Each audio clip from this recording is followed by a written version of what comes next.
আল্লাহ নবীর সাহাবী প্রশ্ন করেছেন, নবীজি বান্দা কখন আল্লাহর নিকটবর্তী হয়ে যায়?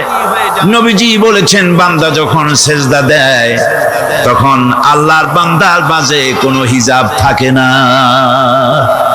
আল্লাহ পাকের নিকটবর্তী হয়ে যায় বান্দা যখন সেজদায় পড়ে যায়। ইসলামের মূল দাওয়াতটা হলো ফিতরাত অনুযায়ী দাওয়াত দেওয়া হয়েছে, মানুষ যেন মাথা নত করে, গোলামি করে। এজন্য আল্লাহ রাব্বুল আলামিন বলেছেন যে আমি মানুষ এবং জিনকে সৃষ্টি করেছি, তার কারণটাই হলো মা খালাকতুল জিন্না ওয়াল ইনসা ইল্লা লিয়াবুদুন। মানুষ আর জিন জাতিকে সৃষ্টি করা হয়েছে ইবাদতের জন্য, গোলামির জন্য। আল্লাহ পাক বলেন, ওয়ালাকাদ বা'আসনা ফি কুল্লি উম্মাতির রাসূলা আন ইবুদুল্লাহা ওয়াজতানিবুত তাগুত। প্রত্যেক জাতির জন্য আমি রাসূল প্রেরণ করেছি, তারা মানুষকে দাওয়াত দিয়েছেন এই কথা বলে যে এক আল্লাহর গোলামি করো, তিনি ছাড়া কোনো ইলাহ নাই, আইন দাতা নাই, বিধান দাতা নাই, তার গোলামি, তার সামনে মাথা নত করো। নামাজ হচ্ছে তাওহীদের অবশ্যম্ভাবী এক বহির্প্রকাশ। তাওহীদের জন্য তাওহীদবাদী মানুষ যারা, তাদেরকে নামাজ আদায় করতেই হবে। আকীদা বিশ্বাসের দিক থেকে তাওহীদ যদি হয় পুরা দ্বীনের মূল উৎস, তাহলে আমলের দিক থেকে নামাজ হচ্ছে পুরা দ্বীনের মূল ভিত্তি। নামাজ হচ্ছে আমলের মূল ভিত্তি, এর বাস্তবায়ন ছাড়া দ্বীন পূর্ণ হয় না। নামাজ মুমিনের কেবলমাত্র একটি উত্তম আমলই নয়, বরং নামাজ হচ্ছে ঈমানের মূল ভিত্তি। যার কাছে নামাজ নাই তার কাছে কিছুই নাই। রাসূল কারীম সাল্লাল্লাহু আলাইহি ওয়াসাল্লাম বলেছেন যে নামাজ যে ব্যক্তি পড়ে না, আল্লাহ পাকের সাথে তার কোনো সম্পর্ক বাকি থাকে না। কোরআনে কারীম বলছি, মুনিবিনা ইলাইহি ওয়াত্তাকুহু ওয়া আকিমুস সালাতা ওয়া লা তাকুনু মিনাল মুশরিকিন। তোমরা আল্লাহর দিকে রুজু হয়ে যাও এবং তাকে ভয় করে অন্যায় কাজ থেকে বিরত থাকো, আর নামাজ কায়েম করো, মুশরিকদের অন্তর্ভুক্ত হয়ে যেও না। নামাজ কায়েম করা, নামাজের আদেশ কোরআনে কারীমের মধ্যে আল্লাহ পাক বহু জায়গায় করেছেন। ঈমানের পর নামাজই হচ্ছে সবচেয়ে বড় জরুরি। একজন মানুষ ঈমান আনলো, ঈমান আনার সাথে সাথে তার প্রথম কাজ কি বলুন? বলেন, প্রথম কাজ কি? ফজরের নামাজের আগে একজন ইসলাম কবুল করলেন, তার প্রথম দায়িত্ব নামাজকে আদায় করে দেওয়া, ফজরের নামাজ পড়া। জোহরের আগে কেউ ঈমান আনলো, তার প্রথম দায়িত্ব জোহরের নামাজ আদায় করা। আসরের নামাজের আগে ঈমান এনেছে, তার প্রথম দায়িত্ব হলো আসরের নামাজ আদায় করা। তার মানে হলো ঈমান আনার পর একজন ঈমানদারের প্রথম দায়িত্ব হচ্ছে নামাজ। গুরুত্বপূর্ণ বিষয়, খুব ভালো করে শুনতে হবে, ইয়াদ রাখতে হবে প্রত্যেকটি মুসলমানের। এই নামাজ কি জিনিস, কেমনে আদায় করতে হবে, আদায় না করলে কি হবে, গুরুত্বপূর্ণ এই কথাগুলি প্রত্যেকের স্মরণ রাখতে হবে। কিয়ামতের দিন মানুষ যে জাহান্নামে যাবে, জাহান্নামের জন্য, জাহান্নামে যে সব কারণে যাবে তার মধ্যে বড় কারণ কালকে বলেছিলাম, দেখি মনে আছে নাকি? বড় কারণ কয়টা? কয়টা? আলহামদুলিল্লাহ মনে আছে। আল্লাহ রাব্বুল আলামিন বলেন, ইয়াতাসাআলুনা আনিল মুজরিমিন। কিয়ামতের দিন অপরাধীদেরকে জিজ্ঞেস করা হবে, মা সালাকাকুম ফি সাকার, জাহান্নামে কেন আসছো? জবাবে তারা বলবে, ক্বালু লাম নাকু মিনাল মুসাল্লিনা ওয়া লাম নাকু নুতঈমুল মিসকিন। নামাজ পড়ি নাই আর এতিম মিসকিনদের খেতে দেই নাই, এই কারণেই জাহান্নামে এসেছি। কল নাউযুবিল্লাহ। নামাজ যারা পড়বে না জাহান্নামে যেতে হবে। কোথায় যেতে হবে? আকীদাগত দিক থেকে ঈমান হলো তাওহীদের স্বীকৃতি, আর আমলের দিক থেকে নামাজ হচ্ছে তাওহীদের বহির্প্রকাশ। আপনি মুসলমান তা প্রমাণ হবে নামাজ দিয়ে। নামাজহীন ইমানের দাবি মূল্যহীন। যার নামাজ নাই তার ইমানের দাবি করার কোনো মূল্যই নেই। অনেক এরকম কথা বলে, হুজুর আমি মানুষটা নিতান্ত খারাপ না, যাই মনে করে। গ্রামে রাস্তা বানাইছি, ব্রিজ করে দিয়েছি, কালভার্ট করেছি, এতিম মিসকিনরে তাও মাঝে মধ্যে খাবার দেই, বিধবারে কাপড় চোপড় দেই। মানুষটা আমি নিতান্ত খারাপ না, তবে এই মাঝে মধ্যে একটু নামাজ পড়ি না, তাতে কি আমার ইমান নষ্ট হয়েছে নাকি? আমি বলি ভাই ইমানই তো নাই, নষ্ট হবে কি? ইমান থাকলে না নষ্ট হবে? ইমান নাই। সুতরাং একজন মুসলমান যদি নামাজ না পড়ে নিজেকে মুসলমান বলে দাবি করার কোন হক তার না, দাবি করার অধিকার না। নামাজ হচ্ছে জিন্দেগি, নামাজটাই মূলত জিন্দেগি। নামাজটা কি? জিন্দেগি। আল্লাহ রাব্বুল আলামিন শিখাচ্ছেন, قل إن صلاتي ونسكي ومحياي ومماتي لله رب العالمين। মোহাব্বতের সাথে সবাই পড়েন, قل إن صلاتي ونسكي ومحياي ومماتي لله رب العالمين। বলো আমার নামাজ, বলো আমার নামাজ, আমার কোরবানি, আমার হায়াত, আমার মত সবকিছুই আল্লাহ রব্বুল আলামিনের জন্য নিবেদিত। আমার বেঁচে থাকা, আমার মরে যাওয়া সব আল্লাহর জন্য। সে আল্লাহ রব্বুল আলামিন, তার জন্য সবকিছু নিবেদিত করতে হবে। আল্লাহ পাকের গোলাম আমাদের বানিয়েছেন, আল্লাহ আমাদের গোলামি করা লাগবে। আর গোলামির নমুনা যাকাত দিয়া, হজ দিয়া, দান দিয়া, সদকা দিয়া, কোন জিনিস দিয়ে নামাজের মতো গোলামির উৎকৃষ্ট প্রমাণ বা নমুনা আর কিছুতে নাই। আমি যে গোলাম, তার উৎকৃষ্ট প্রমাণ হচ্ছে নামাজ। নামাজেই একটা মানুষ গোলামির অনুভূতিতে তাকে নিয়ে যায়।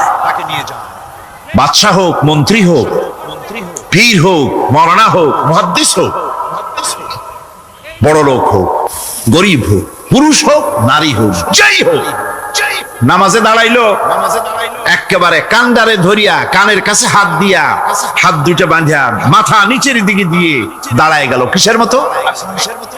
আসামির মতো, গোলামের মতো। সুবহানাল্লাহ। এদিক ওদিক তাকাইতে পারবা না, চোখটা থাকবে সেজদা যেখানে দিবা সেখানে। তাকানো নিষেধ, সেজদার দিকে তাকাও। এরপরে যখন রুকুতে গেলেন, গোলামের নমুনা হয়ে গেল। গোলামের এরকম মাথা নিচু করে থাকতে হয় প্রভুর সামনে। গেলেন রাজা, বাদশা, বড় লোক, সব অহংকার চূর্ণ হয়ে গেল। নাক আর কপাল দিয়া আমার মাবুদের দরবারে মাথাটা লাগাই দিলাম জমিনের উপরে। সুবহানাল্লাহ। আমি আমার ভাষায় বলি, আমি আমার ভাষায় কথাটা এভাবে বলি, এই জমিনটা যদি কাগজ হয় আর আমার নাকটার কপালটা যদি কলম হয়, তাহলে আমি যে গোলাম দৈনিক 5 বার আমার নাক আর কপাল দিয়া জমিন নামক কাগজের উপরে, দাস খতের উপরে দৈনিক 5 বার নাক আর কপাল দিয়া সই করে দেই, আল্লাহ আমি তোমার গোলাম, আর কারো গোলাম নই। আমি একমাত্র তোমার গোলাম।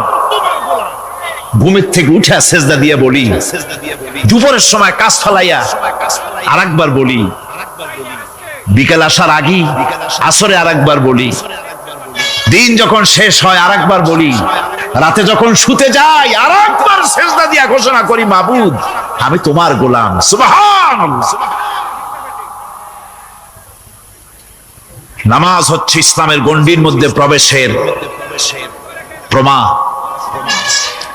কোরআনে কারীম বলছে, ফাইন তাবু ওয়া আকামুস সালাতা ওয়া আতাউস যাকাতা ফাইখওয়ানুকুম ফিদ্দীন। সূরা তওবা এসেছে। তারা যদি তওবা করে আর নামাজ কায়েম করে, যাকাত যদি আদায় করে, তাহলে এখন তোমাদের সে দ্বীনি ভাই, এখন ভাই হয়ে গেল। একটু আগে ছিল কাফের মুশরিক, এখন তোমার দ্বীনি ভাই। দ্বীনের গণ্ডির মধ্যে প্রবেশ করা, কলেমা পড়ার সাথে সাথেই নামাজ।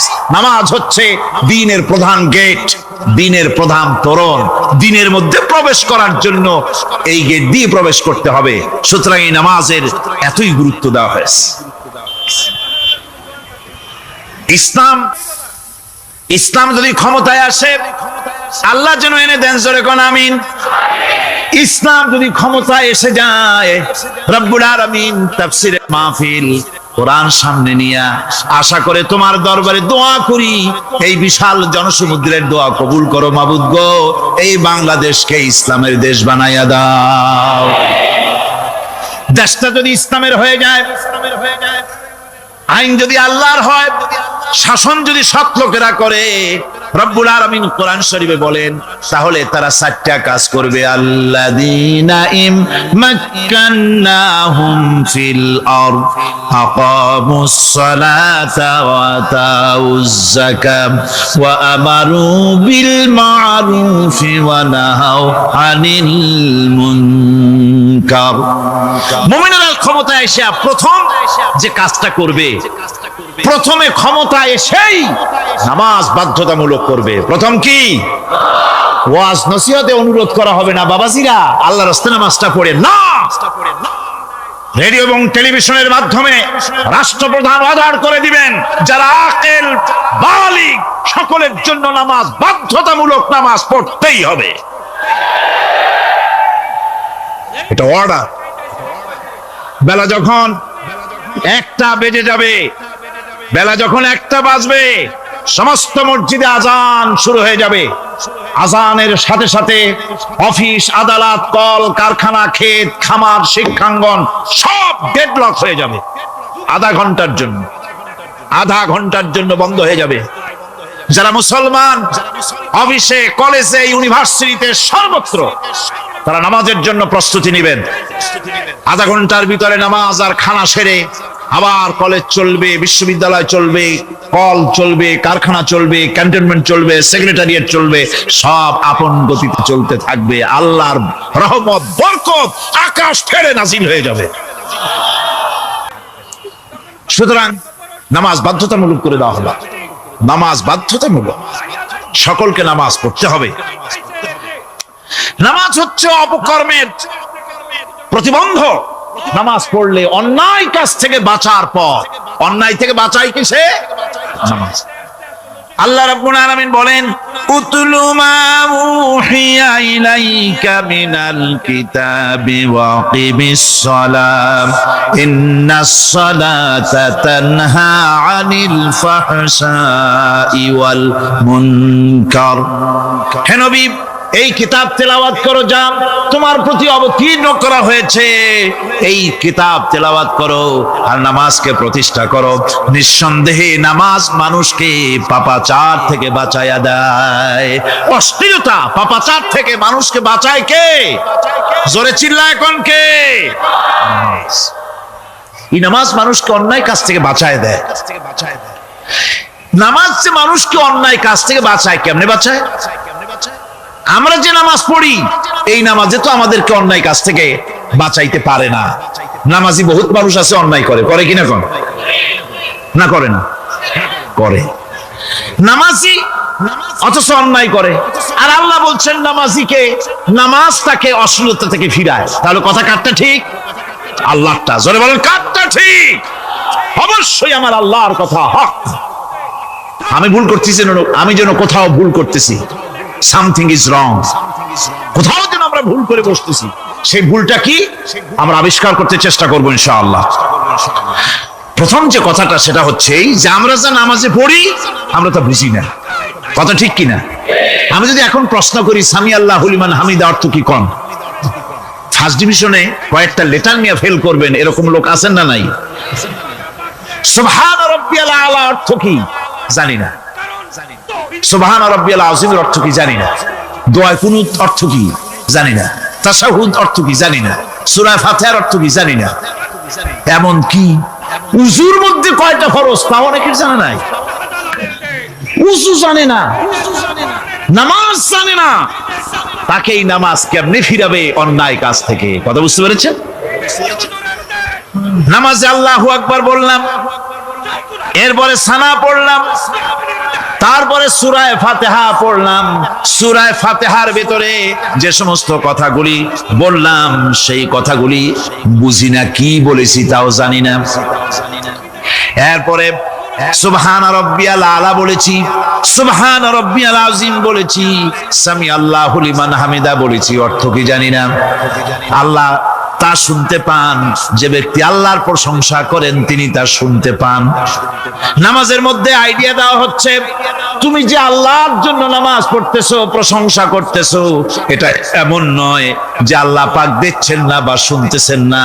তুমি যা বলতেছো, প্রশংসা করতেছো, আল্লাহ পাক তা শুনতে পাচ্ছেন। সামি আল্লাহু লিমান হামিদা। সুবহান রাব্বিয়াল আলা, আমি মহান সর্বশ্রেষ্ঠ আল্লাহ রাব্বুল আলামিনের পবিত্রতা ঘোষণা করছি, আমি তার প্রশংসা করছি।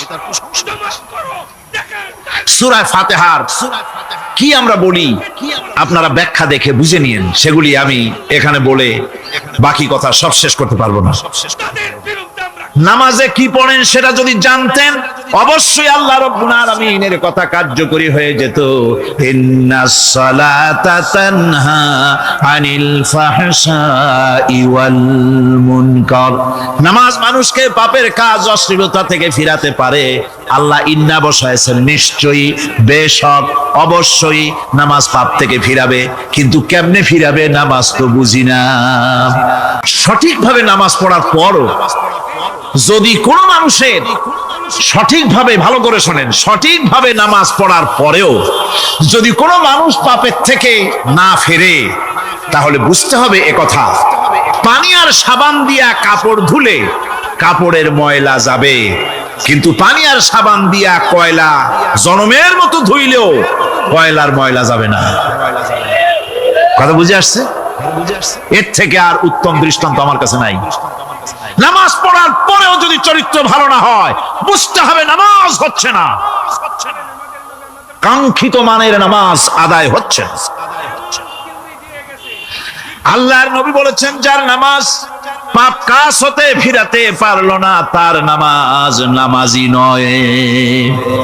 আবার শুনুন, রাসূল বলছেন, যার নামাজ তাকে পাপের কাছ থেকে ফিরাতে পারলো না, তার নামাজ নামাজ নয়, ওইটা নামাজ হয় নাই, যার জন্য তার পাপ থেকে তারে ফিরাইতে পারছে না। আর কিয়ামতের দিন বেনামাজিরা সবচাইতে বেশি অপমানিত হবে। সবচাইতে বেশি অপমানিত হবে কারা? বেনামাজিরা। কিভাবে? ইয়াউমা ইউকশাফু আন সাকিন ওয়া ইউদআউনা ইলাস সুজুদি ফালা ইস্তাতিউন। সেদিন কঠিন সময়, আল্লাহ রাব্বুল আলামিন লোকদেরকে সিজদা করার জন্য বলবেন, কিন্তু যারা বেনামাজি ছিল দুনিয়ায়, তারা সিজদা দিতে পারবে না। বলেন নাউযুবিল্লাহ। অবস্থাটা কি হবে? খাশিআতান আবসারুহুম তারহাকুহুম যিল্লাহ। তাদের দৃষ্টি নিচু হবে, লাঞ্ছনা এবং অপমান তাদের উপরে চেপে বসবে, সিজদা দিতে পারবে না। আল্লাহ আমাদেরকে ক্ষমা করুন। কিয়ামতের দিন হযরত আদম আলাইহিস সালাম থেকে শুরু করে পৃথিবীর সমস্ত মানুষের সামনে আল্লাহ রাব্বুল আলামিন সিজদা করার জন্য অর্ডার করবেন। যারা নাকি বেনামাজি, ওরা আল্লাহর দরবারে সেদিন সিজদা দিতে পারবে না, লাঞ্ছিত, অপমানিত হবে। জোরে কর নাউযুবিল্লাহ।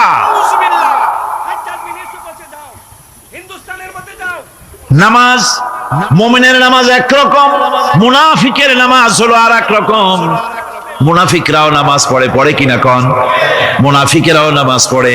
মুনাফিকেরা যখন নামাজ পড়তে যায়, আল্লাহ রাব্বুল আলামিন বলতেছেন, ওয়া ইযা কামু ইলাস সালাতি কামু কুসালা।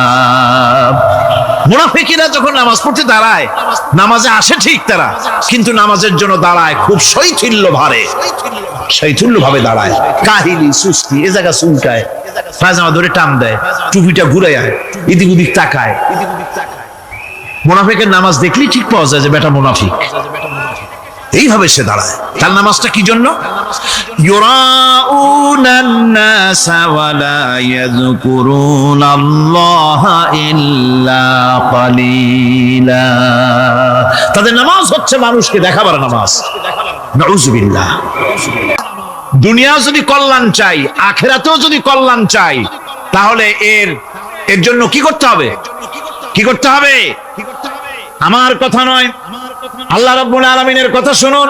রব্বুল আলামিন বলেন, ক্বাদ আফলাহাল মুমিনুন আল্লাযীনা হুম ফি সালাতিহিম খাশিউন ওয়াল্লাযীনা হুম লিয-যাকাতি ফাঈলুন ওয়াল্লাযীনা হুম লিফুরুজিহিম হাফিজুন।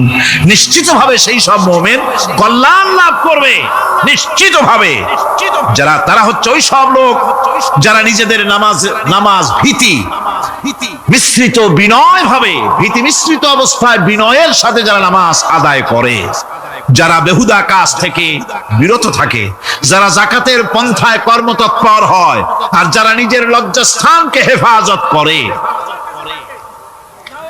এরপরে আল্লাহ পাক বলেন, ওয়াল্লাযীনা হুম লিআমানাতিহিম ওয়া আহদিহিম রাউন ওয়াল্লাযীনা আলা সালাওয়াতিহিম ইউহাফিজুন ওয়াল্লাযীনা আলা সালাতিহিম হাফিজুন। আর যারা তাদের আমানতকে পূর্ণ করে, আমানত এবং তাদের ওয়াদা চুক্তি পূর্ণ করে, এবং যারা নিজেদের নামাজ সমূহকে পূর্ণভাবে হক আদায় করে নামাজ পড়ে, নামাজের যারা হেফাজত করে, এরা কারা? এরা হচ্ছে উলাইকা হুমুল ওয়ারিসুন আল্লাযীনা ইয়ারিসুনাল ফিরদাউসা হুম ফিহা খালিদুন। এরা হচ্ছে সেই সব লোক, এরা উত্তরাধিকার হচ্ছে জান্নাতের উত্তরাধিকার, জান্নাতুল ফিরদাউসে আল্লাহ রাব্বুল আলামিন এই গুণ বিশিষ্ট লোকদের জন্য জায়গা করে দিবেন। জোরে কোন সুবহানাল্লাহ। নামাজকে পড়তে বলা হয়নি, কোরআন শরীফে বলা হয়েছে নামাজ কায়েম করো। কি বলা হয়েছে কন্ত দেখি? নামাজ কায়েম করো, নামাজ পড়ো। এই কথা কিন্তু কোরআন শরীফে কোন জায়গায় আছে নাকি? এখন কায়েম করা কারে বলে? একটা গুরুত্বপূর্ণ আরেকটি বিষয়। নামাজ কায়েম করতে বলা হয়েছে। কায়েম কি? কায়েমটা হচ্ছে দৃষ্টান্ত স্বরূপ বলা যায় যে জিনিসটা সমাজে প্রতিষ্ঠিত আছে ওইটারে বলে কায়েম হওয়া, আর যেটা প্রতিষ্ঠিত নাই ওটা কায়েম নাই। কায়েম মানেই হলো প্রতিষ্ঠিত থাকা। যেমন আমাদের দেশে, আমাদের সমাজে নারী পুরুষ শিশু বৃদ্ধ সকলেই কাপড় পরা, শাড়ি পরা, লুঙ্গি পরা, এই কাপড় পরাটা কায়েম আছে, প্রতিষ্ঠিত আছে না নাই? সমাজের ভিতরে কাপড় প্রতিষ্ঠিত আছে, সেই জন্য এই উলঙ্গ মানুষ পাওয়া যায় না। অনুরূপ ভাবে নামাজ যদি প্রতিষ্ঠিত হতো সমাজের ভিতরে, তাহলে বেনামাজি খুঁজে পাওয়া যেত না। চাকরি করতে গেলে সেখানে নামাজ মানদণ্ড হয়ে যেত, নামাজ পড়ে কিনা তা দেখে নেওয়া হতো। বেনামাজি লোক পাওয়াই যেত না যদি প্রতিষ্ঠিত থাকতো। এই জন্য আল্লাহ পাক বলেছেন নামাজকে